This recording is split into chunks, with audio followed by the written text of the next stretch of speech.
Okay, Sam, so what we've got here is a report pair.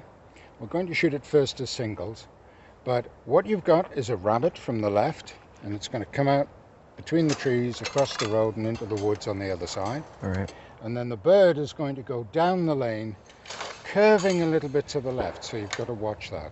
So call the showbird and let me see what you see.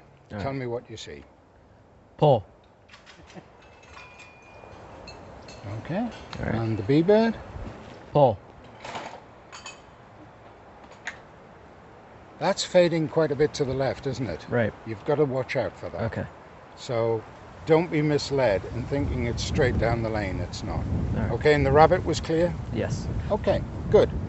Let's do some shot planning. Several reasons for planning the shot. One is so that you know exactly where you're going to break the target. But also, if you do your planning correctly, it will make you consistent from shot to shot. So the situation where you hit the first 4 out of a set and miss the last 2 won't happen. It's also a self-correcting method, and I'll come back to that later. One of the things that we're going to do is identify 3 particular points that the clay is passing through. You won't be able to see it straight away off the trap. It'll be too quick. It'll slow down and you'll find there's a point at which you can see the big round clay clearly. Okay. That's what we call the pickup point. There's no point in putting your eyes anywhere but there, because that's where you first see it clearly. Then you're going to decide where you're going to hold your barrels. And on this rabbit shot, that's probably going to be about a foot ahead of where you see it clearly. And then you've got to decide where you're going to break it. So the first thing we're going to do is we're going to throw a rabbit. You're going to identify where do I first see it clearly, where am I going to hold my barrels, and where am I going to shoot it. All right. So give me a call when you're ready. Pull. All right. Okay.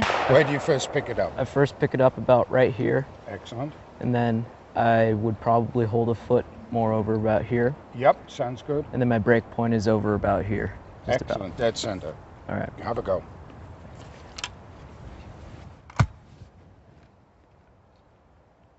Pull.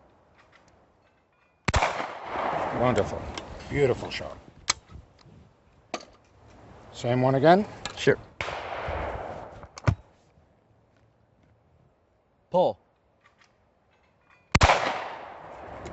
Excellent, excellent. Right, let's have a look at planning the second shot over on the right. All right. So you're going to see this one go down the lane. Call the target when you're ready. Pull. Okay, so where do you first pick it up? First pick it up about right here. Yep. And then how high up that tree? How high is about the trident, about right up there. Okay. And then my hold point would be about just a couple feet out from that. Yes. And then my break point is about right there, about the big tall tree. Where the big dead tree is. Okay, very good. Pull. So did you see where you broke the target? Yeah. You were on the back. You took off the back right corner of it. Right. You nearly didn't get in front of it. Did you shoot it where you had intended to? No, I did not. No, you didn't take it as further down. Right. So you can replay the video in your head of the shot and say, did I execute the plan I meant to?